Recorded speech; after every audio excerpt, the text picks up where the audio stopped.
සියලුම දෙනාම අයිබෝවන් කියලා පිළිගන්නවා.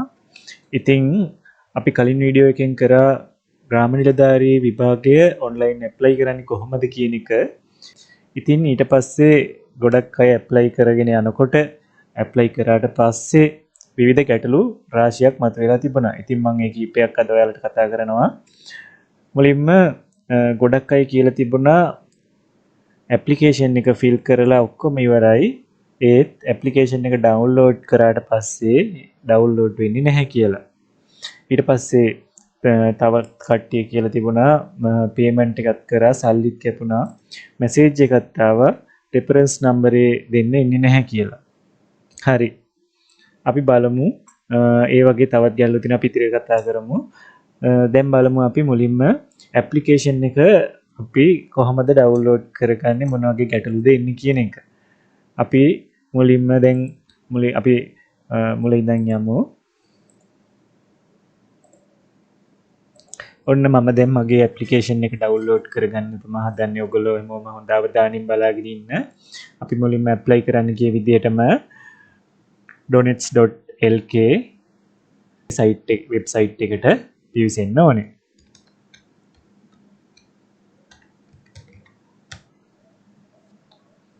ඊට පස්සේ මේ විදිහට තමයි වෙබ්සයිට් එක ලෝඩ් වෙන්නේ. ඒකේ අපි ඔන්ලයින් ඇප්ලිකේෂන් එකට දැන් හැමෝටම පුරුදුයි යනවා.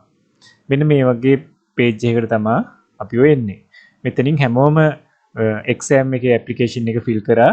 මෙන්න මේ ඇප්ලයි එක්සෑම් කියන එක උඩ ක්ලික් කරලා ඊට පස්සේ දැන් ගොඩක් අයට ඇප්ලිකේෂන් එක ඩවුන්ලෝඩ් වෙන්නේ නැහැ කියලා ගැටලුවක් ඇවිත් තියෙනවා. අපි බලමු අපි යමු මෙන්න මේ edit and submit කියන එකට. ඉතින් අපිට ආයෙත් මේකේ login එක ඉල්ලනවා. අපි අපේ සුපුරුදු login details දීලා මේකට log වෙන්න ඕනේ. ඔයාගේ NIC number එක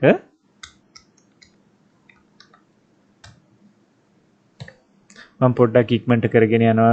මේක ගොඩක් ඇදෙන හින්දා ඔයගොල්ලෝට දැන් මේ දේවල් හුරුයි. මොබයිල් නම්බර එක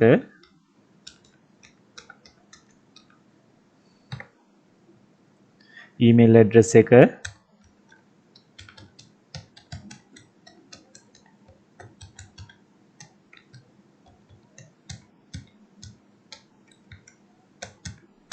හරි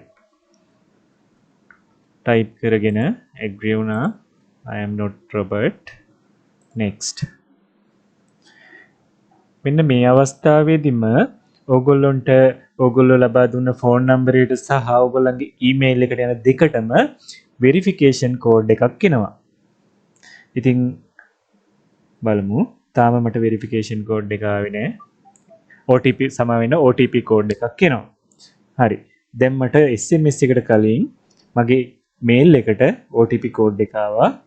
දැන් මම මේක ඇතුළත් කරන SMS එකක් ආවා. ඉතින් ඔන්න වගේ කාලයක් ඇතුළත ඕගොල්ලොන්ට හරියට සිග්නල් තියෙනවා නම් ඉන්ටර්නෙට් හරියට වැඩ නම් ෆෝන් එකට සිග්නල් තියෙනවා නම් ගැටලුවක් නැත්තම් ඒ පොඩි කාලය ඇතුළත විනාඩියකටත් අඩු කාලයකින් අපිට OTP එකයි මේල් එකයි දෙකම එනවා. දෙකෙන් කැමති එකකින් අපිට බලන්න පුළුවන්. මේල් එකේ බැලුවත් SMS එකේ බැලුවත් එකම OTP එකනේ එන්නේ. OTP එක අපි ඇතුළත් කරනවා.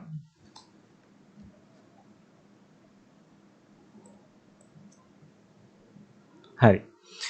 ඉතින් මගේ ඩෙන්ටිටි නම්බර් එකට මම ඇප්ලිකේෂන් එක ෆිල් කරලා ඉවරයි. ඒක නිසා මේ විදිහට පේනවා. ඔයාලටත් ඇප්ලිකේෂන් එක ඩවුන්ලෝඩ් කරගන්න බැහැ කිව්වායට මෙන්න මේ විදිහට පෙන්නනවා ඇති. ඉතින් අපි බලමු ඩවුන්ලෝඩ් බටන් එක උඩ ක්ලික් කරලා. ලෝඩ් වෙනවා. ඔන්න මෙන්න මේ විදිහට මෙන්න මෙතන ඩවුන්ලෝඩ් බටන් එක තියෙනවා. මගේ ඇප්ලිකේෂන් එක ඩවුන්ලෝඩ් වුණා. ඉතින් කවුරු හරි කෙනෙක්ගේ මෙතන ක්ලික් කරාට මේ ඇප්ලිකේෂන් එක ඩවුන්ලෝඩ් වෙන්නේ නැති වෙන්න පුළුවන්. ඇත්තටම එහෙම වෙන්නේ අපේ මේ වෙබ් බ්‍රවුසරේ pop-up windows allow කරලා නැති වුණොත් තමයි. හරිනේ. ඉතින් අපි බලමු කොහොමද මේකේ දැන් අපිට සමහර වෙලාවට මුලින්ම අපි මෙහෙම ඩවුන්ලෝඩ් කරන්න ගියාම මේ බ්‍රවුසරෙන් පෙන්නනවා ඔයාගේ windows මේ pop-up block තියෙන්නේ අපේ pop-up මේ allow කරගන්න කියලා පොඩි නොටිෆිකේෂන් එකක් බ්‍රවුසරෙන් පෙන්නනවා. සමහර විට ඒක ඔයාලා දකින්න නැති වෙන්න පුළුවන්. එතකොට මෙතන ඩවුන්ලෝඩ් කරාට ඩවුන්ලෝඩ් වෙන්නේ නැත්නම් අපිට පුළුවන් මේ බ්‍රවුසරේ සෙටින් වලට ගිහිල්ලා මෙතන තියෙනවා බ්‍රවුසරේ සෙටින් මේ විදිහට මෙතන තියෙනවා සෙටින් වලට ගියාට පස්සේ privacy and security කියලා එකක්. privacy and security එකේ පහළටම යනකොට මේ site setting වල මේ pop-ups කියලා මේ තියෙන site setting වල මේ ඉස්සරහ තියෙන ඊතලේ හෝ කොතන හරි මේ area එකේ click කරාට පස්සේ ඔයාලට එනවා මෙන්න මෙහෙම window එකක්. මේකේ මෙන්න මේ pop-ups and redirects වලට ඔයා යන්න ඕනේ. මෙන්න මෙතෙන්ට ගිහිල්ලා මෙන්න මෙතන මේ don't allow ද බලන්න ඔයාගේ තියෙන්නේ. ඔයා මෙන්න මෙතන මෙන්න මේ site scan send pop-ups and use redirects කියන එක උඩ මේ ඉස්සරහා ටික් මාක් එක දීලා නැවත ඔයා browserේ refresh කරන්න. හරිනේ. ඊට පස්සේ නැවත ඔයාගේ මේ page එකට ගිහිල්ලා ඔයා මේ download button එක උඩ click කරාට පස්සේ ඔයාට පෙනෙයි ඔයාගේ application එක download වලට save වෙනවා. ගොඩක් අයට මෙන්න මේ ගැටලුව තියෙනවා. ඉතින් මෙතන මේ browser setting වලින් pop-ups enable කරගත්තා නම් ඔයාලට පුළුවන් පහසුවෙන් application එක download කරගන්න. හරි. ඊට පස්සේ ඔයාලා කාට හරි application එක fill කරනකොට සමහරුන්ට age එක වැරදිලා තිබුණා. සමහරුන්ට address එක වැරදිලා තිබුණා. postal town එක වැරදිලා තිබුණා. ඉතින් ඒ වගේ මොකක් හරි කාරණාවක් ඔයාලට වැරදුනා නම් මෙන්න මෙතන edit ගිහිල්ලා මේ වගේ එකක් load වෙනවා. මේ තියෙන්නේ අපි fill කරපු application එක. එතකොට ඔයාලට පුළුවන් මෙතන මොකක් හරි වැරදිච්ච data එකට ගිහිල්ලා ඔයාට නිවැරදි කරලා නැවත නිවැරදි කරලා ඔයා අපි හිතමුකෝ ඔයාට විභාග මධ්‍යස්ථානෙ වැරදුනා කියලා මේ විදිහට select කරලා ඔයාගේ අදාළ එක select කරලා මෙන්න මෙතනින් save දෙන්න. හරිද? එහෙම නැත්නම් ඔයාට අපි හිතමුකෝ නම වැරදුනා කියලා නමේ අකුරක් වැරදුනා කියලා හිතමුකෝ. එතකොට ඔයාට පුළුවන් මෙතනට ගිහිල්ලා නම උඩ click කරලා මේක කැමති අකුරක් වෙනස් කරලා මෙතනින් save දෙන්න. save දීලා submit application දෙන්න. හරිනේ?